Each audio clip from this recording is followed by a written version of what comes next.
बरेली से खबर है। तौकीर रजा के करीबी ने कोर्ट में सरेंडर किया है। अफजल बेग ने कोर्ट में सरेंडर किया। अफजल बेग पर 15,000 का इनाम घोषित था। बरेली बवाल के बाद फरार चल रहा था। तो एक महत्वपूर्ण खबर आपको बता दें, 15,000 के इनामी अफजल बेग ने अदालत में आत्मसमर्पण किया है। अफजल बेग मौलाना तौकीर रजा का लेफ्ट हैंड बताया जा रहा है। बरेली में 26 सितंबर के बलवा में अफजल बेग ने महत्वपूर्ण भूमिका निभाई थी और तभी से फरार चल रहा था। 26 सितंबर से लगातार ये लापता था, भागा हुआ था। एसएसपी बरेली ने अफजल बेग पर 15,000 रुपए का इनाम तक घोषित किया था। हमारे सहयोगी रामविलास सक्सेना हमारे साथ जुड़ रहे हैं। रामविलास, बहुत समय से तलाश थी अफजल बेग की, आखिरकार खुद कोर्ट में जाकर इसने सरेंडर किया।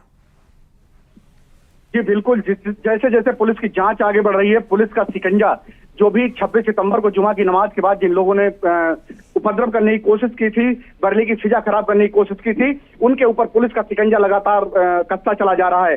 पुलिस ने अब तक करीब 12 मुकदमे दर्ज किए हैं, जिसमें करीब 125 नामजद और 2,500 के आसपास अज्ञात लोग हैं। करीब 100 से ज्यादा लोग गिरफ्तार कर जेल भेजे जा चुके हैं, जिसमें से 7 लोग ऐसे थे जो पुलिस को चकमा देकर लगातार फरार चल रहे थे। एसएसपी बरेली ने इन सभी 7 पर 15,000 रुपए का इनाम घोषित किया था। पुलिस का जैसे जैसे शिकंजा कस रहा है, तो अब इन्होंने जब बचने की कोई कहीं से जुगाड़बाजी इनकी काम नहीं आई, तो अब इन्होंने कोर्ट में सरेंडर करना शुरू कर दिया है। और इसी के तहत अफजल बेग ने जो बरेली की मुख्य न्यायिक मजिस्ट्रेट की कोर्ट है, वहां जाकर के सरेंडर किया है। इनको डर था कि जिस तरीके से अगर पुलिस इनको पकड़ेगी तो कहीं ना कहीं इनको डर था किसी बात का, जिस तरीके से इन्होंने फिजा खराब करने की कोशिश की तो पुलिस इनके ऊपर सख्त हो सकती है। तो इसी वजह से इन्होंने पुलिस से बचने के लिए कोर्ट में सरेंडर किया अफजल बेग ने।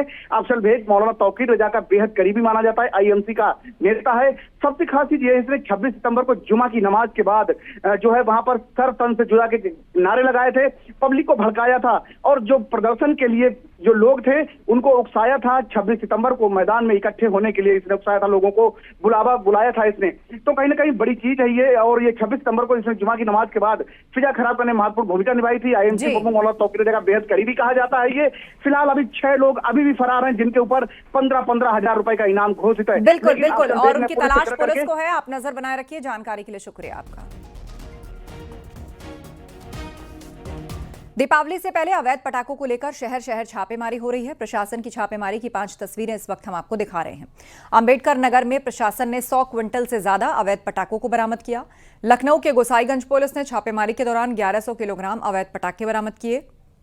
बरामद पटाखों की कीमत करीब 8 लाख रुपए बताई जा रही है। हापुड़ में भी छापेमारी में अवैध पटाखे बरामद हुए। पुलिस ने एक मकान में छापेमारी कर मौके से लाखों रुपए के पटाखे बरामद किए।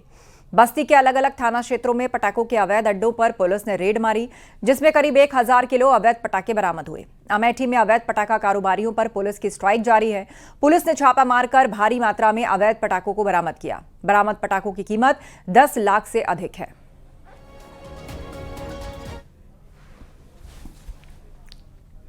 अंबेडकर नगर में अवैध पटाखों पर प्रशासन ने बड़ी कार्रवाई की। 100 क्विंटल से ज्यादा अवैध पटाखों को बरामद किया। अंबेडकर नगर में 2 जगहों पर छापेमारी हुई है। इंद्रलोक कॉलोनी में मकान में अवैध तरीके से गोदाम बनाया गया है। छापेमारी के दौरान गोदाम में रखा 1244 किलो अवैध पटाखा बरामद हुआ। वहीं जोगापुर में भी छापेमारी हुई। यहां गोडाउन से 9,000 किलो पटाखे मिले। व्यवसायी के पास सिर्फ 1,000 किलो पटाखे का लाइसेंस था। प्रशासन ने बरामद पटाखों को जब्त कर लिया है। यह उसके द्वारा पूर्णतः अवैध किया गया भंडारण है। तत्पश्चात संयुक्त टीम द्वारा कसौधन फायरवर्क के जोगापुर स्थित गोदाम पर जाकर तलाशी ली गई, तो गोदाम में 394 बोरी कार्टून में कुल 9,022 केजी फायरवर्क्स पाया गया। अवधेश कसौधन फायरवर्क्स का एक अनुज्ञा प्राप्त व्यापारी है, किंतु इनके द्वारा घर पर किया गया भंडारण पूर्णतः अवैध है तथा गोदाम पर अनुज्ञा से अधिक मात्रा में फायरवर्क्स पाए गए हैं। इस संबंध में अभियोग पंजीकृत कर अग्रिम विधिक कार्रवाई की जा रही है। बस्ती के अलग अलग थाना क्षेत्रों में पुलिस ने पटाखों के अवैध अड्डों पर रेड मारी और करीब 10 क्विंटल पटाखे बरामद किए। परशुरामपुर, पैकोलिया और लालगंज में यह कार्रवाई की गई, जहां से लालगंज थाने की पुलिस को देईसाड़ बाजार क्षेत्र में अवैध विस्फोटक के बड़े जखीरे मिले। इसके बाद पुलिस ने छापेमारी की और मौके से सबको बरामद किया। ये पटाखे मकान और दुकान के अंदर छिपाकर रखा गया था। कुल 17 बोरों में लगभग 7 क्विंटल अवैध पटाखे मिले।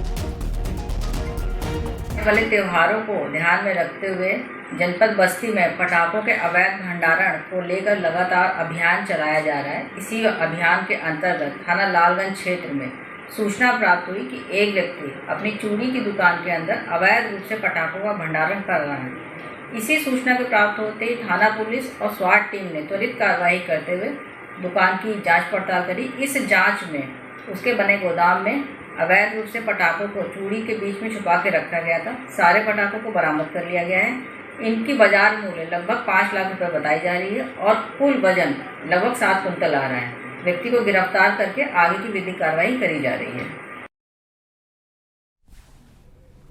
अवैध पटाखों के भंडारण को लेकर आगरा पुलिस लगातार बड़ी कार्रवाई कर रही है। अभी तक आगरा से कई टन अवैध पटाखे बरामद किए गए, जिनको अवैध तरीके से गोदाम बनाकर इकट्ठा किया गया था। पिछले 5 दिनों में पुलिस ने 6 अलग अलग जगह छापा मारा और मौके से सैकड़ों टन पटाखे बरामद किए। कमिश्नर दीपक कुमार के पुलिस वालों को ये साफ आदेश है कि जिले में कहीं पर भी ऐसे पटाखों का भंडारण मिले तो कार्रवाई फौरन की जाए। इसके द्वारा भी अवैध तरीके से भंडारण किया जा रहा है, उसकी एक पॉलिसी है, उसके तहत उनके यहाँ रेड डाला जा रहा है और जो भी अवैध भंडारण है उस पर हम लोग कार्रवाई कर रहे हैं।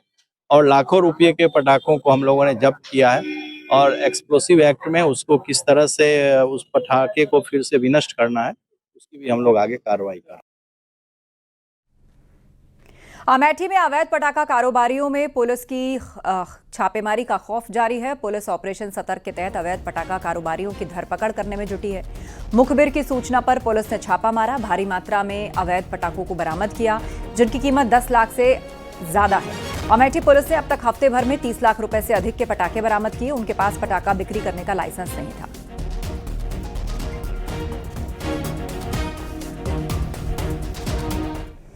दीपावली से पहले अवैध पटाखों के खिलाफ लगातार पुलिस कार्रवाई कर रही है। शहर शहर छापेमारी हो रही है। हापुड़ में पटाखों का जखीरा बरामद हुआ।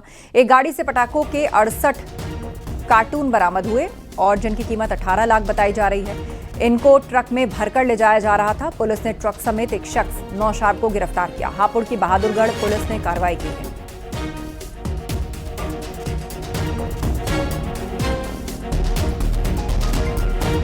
दीपावली पर सुप्रीम कोर्ट ने ग्रीन पटाखे की इजाजत दे दी है। वहीं हापुड़ में पंसारी की दुकान पर मिलने वाले गंधक पोटाश के मिश्रण के बाद पटाखा बनाने की तैयारी शुरू हो गई। पटाखे की बिक्री पर रोक लगने के बाद शहर और गांव में देसी जुगाड़ तैयार कर लिया गया। लोहे के पाइप से बनी नाल में गंधक पोटाश का जो मिक्सचर है उसे मिलाकर युवा धमाके कर रहे हैं। इससे शोर तो होता ही है, साथ ही में हवा में तेज जहरीला पदार्थ फैलता है। हापुड़ में जगह जगह दुकानों पर इस तरह के देसी जुगाड़ की पाइप की नाल बिक रही है। लोहे से बनी पाइप की नाल में गंधक पोटाश का मिश्रण भरा जाता है। उसके बाद धमाके के जरिए जहरीला धुआं हवा में घोल दिया जाता है।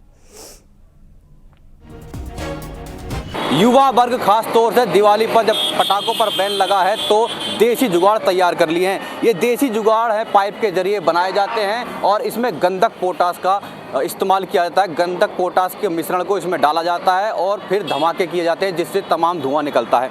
इस वक्त हम हापुड़ के गढ़मुक्तेश्वर रोड पर हैं, जहां पर देखिए ये कुछ दुकानदार हैं जो इस तरह की नाल को, यहाँ पर जो नाल देसी भाषा में बोली जाती है, इनको बेच रहे हैं। तो ये इस तरह की नाल आप देखेंगे, ये छोटी से लेकर बड़ी।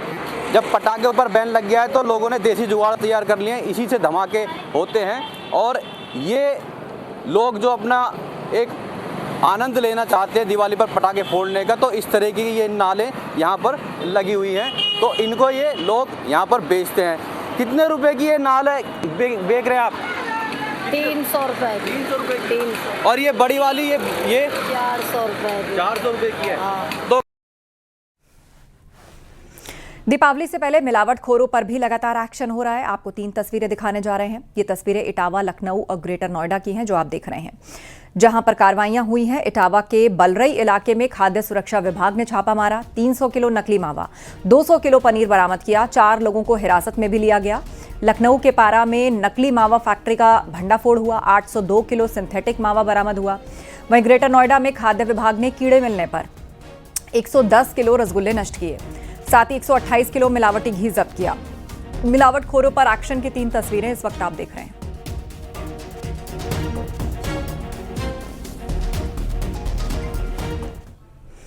दिवाली को लेकर खाद्य विभाग की टीम लगातार छापेमारी कर रही है। कानपुर में भी खाद्य विभाग की टीम ने छापेमारी की और कानपुर के प्रवेश मार्ग पर 6000 किलो मिलावटी खोआ पकड़ा गया। टीम ने जेसीबी से गड्ढा खोदकर 20 लाख से ज्यादा की कीमत का मिलावटी खोआ नष्ट किया। आजमगढ़ में खाद्य विभाग की टीम ने नरौली चौराहे पर मौर्या ट्रेडर्स के प्रतिष्ठान पर छापेमारी करते हुए 21 क्विंटल से ज्यादा मिलावटी मिठाइयों को बरामद किया। 1 क्विंटल से अधिक पनीर, 50 किलोग्राम से अधिक छेना, 50 किलोग्राम से अधिक पेड़ा और 50 किलो से ज्यादा नकली सोन पापड़ी बरामद हुई।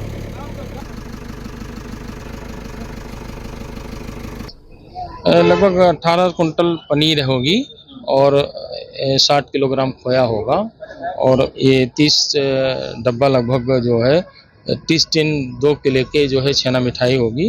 इसी तरीके से 15 टिन सोन पापड़ी होगा। इसी तरीके से सर इसको क्या डिस्ट्रॉय कराया जाएगा? डिस्ट्रॉय कराया किस तरीके से कराया जाएगा सर? डिस्ट्रॉय गड्ढा खोद के कराया जाता है। लगभग इसकी अनुमानित कीमत क्या होगी? अब अनुमानित कीमत हमारे ख्याल से ये मूल्य लगाने पर पता चलेगा, लेकिन लगभग 50,000 से ऊपर लाके। अमेठी में खाद्य सुरक्षा विभाग ने मिलावटी मिठाइयों पर स्ट्राइक कर दी है। दीपावली को लेकर खाद्य सुरक्षा विभाग ताबड़तोड़ कार्रवाई करने में जुटा है। पिछले 1 हफ्ते से चलाए जा रहे अभियान में पुलिस ने अब तक 7 लाख रुपए से अधिक सामानों को जब्त कर नष्ट कराया है। वहीं 16 दुकानों से भारी मात्रा में संदिग्ध सामानों को कब्जे में लेकर जांच के लिए लैब भेजा गया है।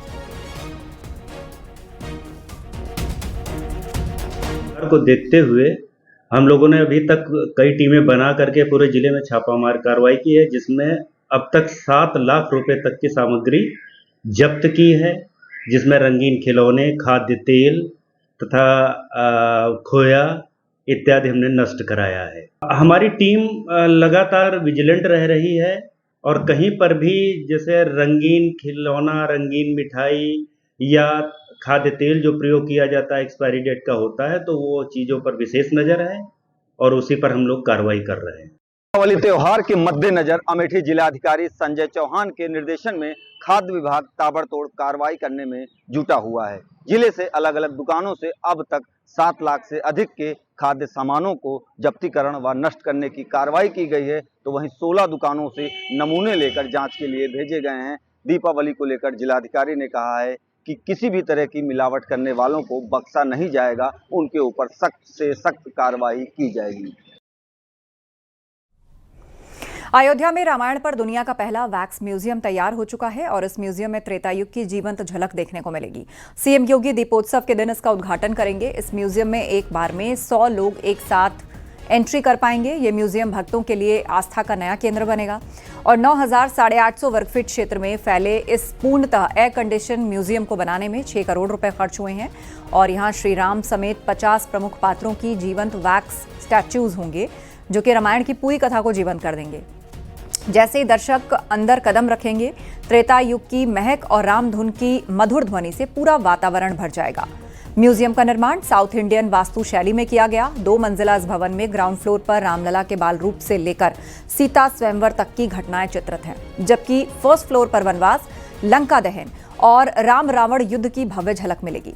हर वैक्स मॉडल की अलग अलग लाइटिंग की गई है, जो पात्रों को जीवंत बना देती है। दर्शक भगवान राम की मूर्ति के कपड़े, बाल और मुस्कान को छूकर हकीकत महसूस करेंगे। रामलला के बाल रूप की वैक्स मूर्ति के साथ सेल्फी लेने की व्यवस्था है।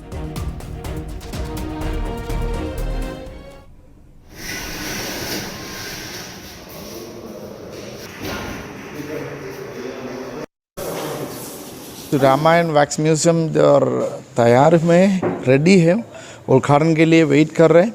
ये रामायण वैक्स म्यूजियम इंडिया का फर्स्ट वैक्स म्यूजियम होता है। वैक्स म्यूजियम अलग तरीके से अलग अलग जगह पे है, but Ramayan wax museum first wax museum है, वो भी रामनगरी में है। वो उसका स्पेशलिटी वही है। ये इसमें मूर्तियाँ जो हैं वो मोम की हैं, जीवंत मूर्तियाँ हैं, लाइव मूर्तियाँ हैं। इसको लेकर के कैसे मेहनत की गई और कितनी मूर्तियाँ लगभग लगाई जा रही हैं इसमें? यहाँ अब रामायण वैक्स म्यूजियम का इसमें रामायण का स्टोरी चालू होता है अपना वाल्मीकि जी से ऐसा इसका सोच कर रहे, इसका सोचते लिखने का तैयारी कर रहे। उधर से हम लोग एक सीन बनाया बट सबसे पहले हम लोग फर्स्ट एंट्री में रामलला को रुका है। रामलला बोला तो अपना राम मंदिर में ब्लैक कलर का मिलता है, बट इधर रियल कलर का रियल इफेक्ट मिल जाएगा। वो फर्स्ट एंट्री में रामलला है। उधर सा स्टोरी चालू होता है वाल्मीकि जी से, देन दशरथ जी, उसका फैमिली, उसका पैलेस का कुछ, देन सीता स्वयंवर, देन उसके बाद पालस का कुछ कुछ सीन रखा है।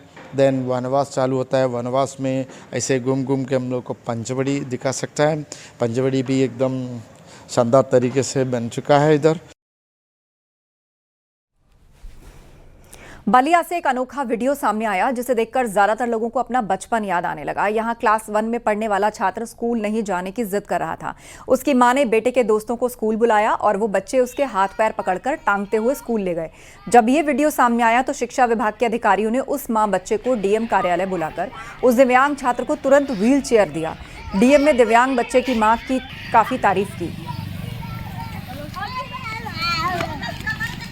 लड़का पढ़े ना जात रहा, 2-4 गो लड़का अल से टांग के लड़का के ले गए से पढ़े खातिर के। अब यहाँ के डीएम साहिबानी तो देख के दोनों गोड़ के पैर के विकलांग बाड़ा। अब वह देख के डीएम साहिब बुलौले बनी आ साइकिल देवे खातिर। तो क्या हुआ? तो मिलल हा ओकर बाद से हम चाहतनी कि पढ़ लिख के वो डीएम बने।